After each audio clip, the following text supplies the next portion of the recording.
Lundi, lors de la conférence des ambassadeurs à l'Élysée, Emmanuel Macron a critiqué la réaction de certains pays africains vis-à-vis des opérations militaires françaises menées au Sahel par la France entre 2013 et 2022. Je crois qu'on a oublié de nous dire merci. C'est pas grave, ça viendra avec le temps. L'ingratitude, je suis bien placé pour le savoir, c'est une maladie non transmissible à l'homme. Et je le dis pour tous les gouvernants africains qui n'ont pas eu le courage vis-à-vis de leurs opinions publiques de le porter, aucun d'entre eux ne serait aujourd'hui avec un pays souverain si l'armée française ne s'était pas déployée dans cette région. Des propos vite contestés par le Sénégal, le Tchad et le Burkina Faso.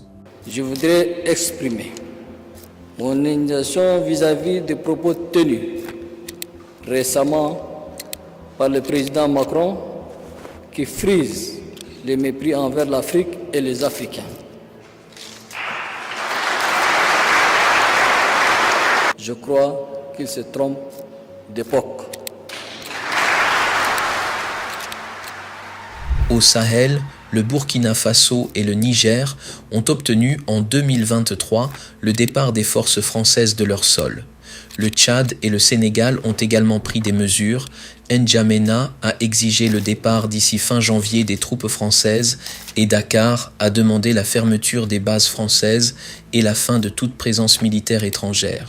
Ce lundi 13 janvier 2025, le capitaine Ibrahim Traoré, chef de la junte au Burkina Faso, a déclaré qu'Emmanuel Macron avait offensé l'ensemble des Africains à travers son discours. Quand je prends dernièrement les propos d'Emmanuel Macron sur l'Afrique, eh bien, tout Africain conscient devrait donc comprendre très vite tout ce qu'il a pu nous dire et qu'est-ce que ça signifie. Le général Tchani a dit il n'y a pas longtemps du changement donc de tactique ou de stratégie des forces françaises en Afrique. Et je pense qu'il est venu le confirmer. Il s'agit de dissoudre et de garder un dispositif socle. Et Emmanuel Macron l'a si bien dit qu'on ne peut que le remercier pour cette sincérité. Même si certains ont voulu mettre la poudre aux yeux de leur population, mais la réalité finit par rattraper aussi. Ils ne partiront pas de certains pays. Ils ont juste dissous le dispositif. Vous ne les verrez plus dans des bases, mais dans les ambassades, ils seront là. Ils vont constituer des sociétés de sécurité pour sécuriser leurs sociétés qui existent dans ces pays-là. Mais les soldats seront là. Mais vous ne les verrez plus en tenue ou rassemblés dans des bases. C'est tout ce que ça veut dire. Ils vont se réorganiser, mais seront là. Il a parlé de politesse vis-à-vis de certains chefs d'État en leur donnant la primauté d'annoncer donc la rupture ou le départ des forces françaises. Ça nous importe peu, on peut dire. Mais tout ce que nous savons, c'est que si vous voulez une rupture avec ces forces impérialistes, c'est simple, on dénonce les accords. Tout commence par là-bas. Et je pense que l'exemple du Tchad, en tout cas, est palpable. Ils ont commencé par dénoncer les accords. Sinon, si on ne dénonce pas les accords, juste dire que les bases quittent, on n'a rien fait. Parce que le problème se trouve dans les accords coloniaux de défense qui ont été signés depuis l'indépendance. Le plus dangereux n'est pas ceux-là que vous voyez dans les bases.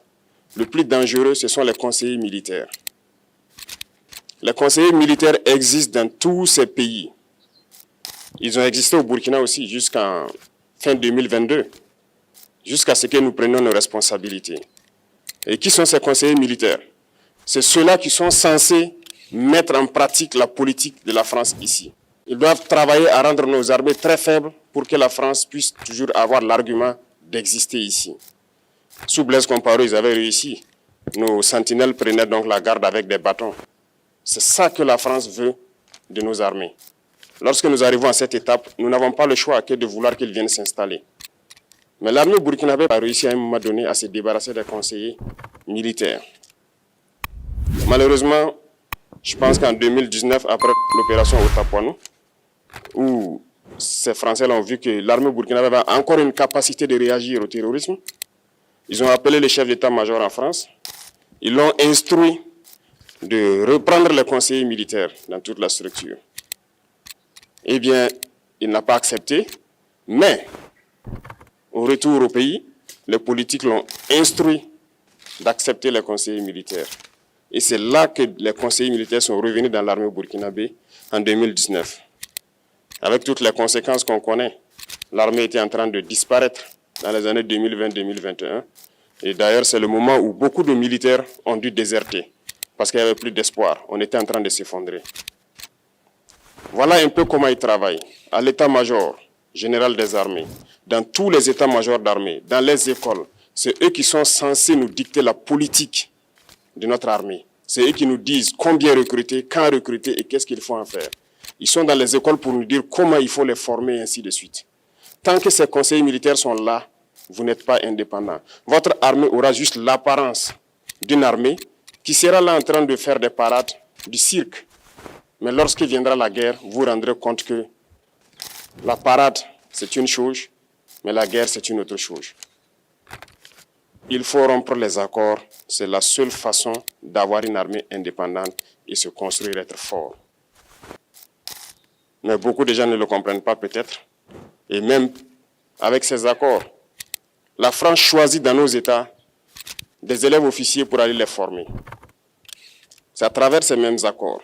Mais en réalité, ces officiers qui partent se former pour la plupart, pour la France, ils viennent pour servir l'État français dans leur pays.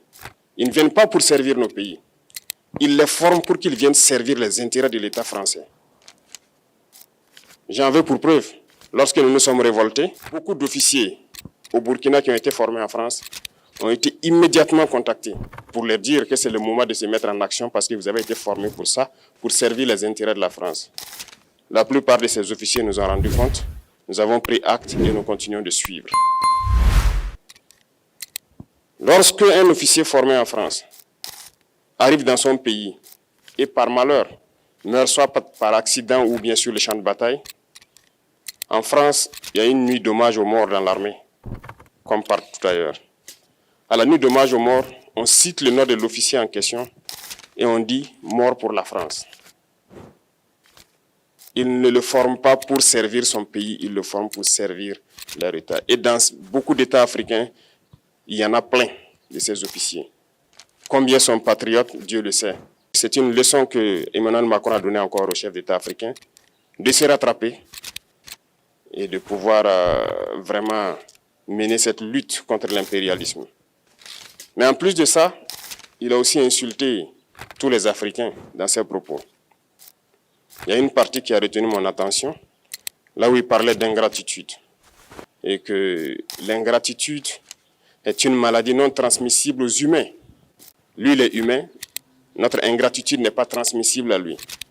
Voilà comment ce monsieur voit l'Afrique, voit les Africains. Nous ne sommes pas des humains à ses yeux. Peut-être que c'est lui qui n'est pas humain, il ne se met pas dans la classe des humains. Mais s'il y a bien un ingrat, c'est bien lui. Je pense que s'il n'est pas athée et qu'il prie, à chaque matin qu'il se réveille et qu'il prie, il devrait aussi prier les Africains. Parce que c'est grâce à nos ancêtres qu'il existe aujourd'hui une France. Il devra nous prier. À ses yeux, nous ne devons pas être des humains, nous sommes plus que des humains. Ce sont des messages très forts qu'il passe.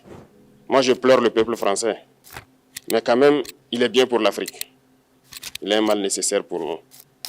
Ceux qui veulent se réveiller, se réveillent. Ceux qui ne veulent pas se réveiller, comme on le dit, on ne peut pas réveiller quelqu'un qui ne dort pas. Les Africains doivent se réveiller. Nous devons travailler à être indépendants, à faire au moins ce que nos peuples connaissent le bonheur. Et la lutte contre l'impérialisme, c'est ça. Il faut décoloniser les mentalités, prendre en compte toutes ces données-là, parce que le monde nous donne tellement d'exemples à voir. Pour eux, il n'y a pas de morale. Ils peuvent vous désigner aujourd'hui terroriste, mais demain, vous êtes un héros. Par leur simple bouche, ils décident de ce qu'ils font. Ils parlent de démocratie, mais ils se font eux-mêmes des coups d'État constitutionnels entre eux. Ils parlent des droits de l'homme, mais ils déciment des populations ailleurs. L'Africain doit se réveiller, l'Afrique doit se réveiller. Et le combat contre l'impérialisme est permanent. Et je vous invite à incorporer ce combat, à travailler en sorte que nous soyons réellement indépendants, que nous soyons autosuffisants et que nous puissions nous développer, connaître le bonheur, ce à quoi notre peuple aspire. Merci, je vous souhaite une très bonne journée, une très bonne semaine et une très bonne année. Abonnez-vous à notre chaîne pour plus d'infos et restez connectés pour ne rien manquer.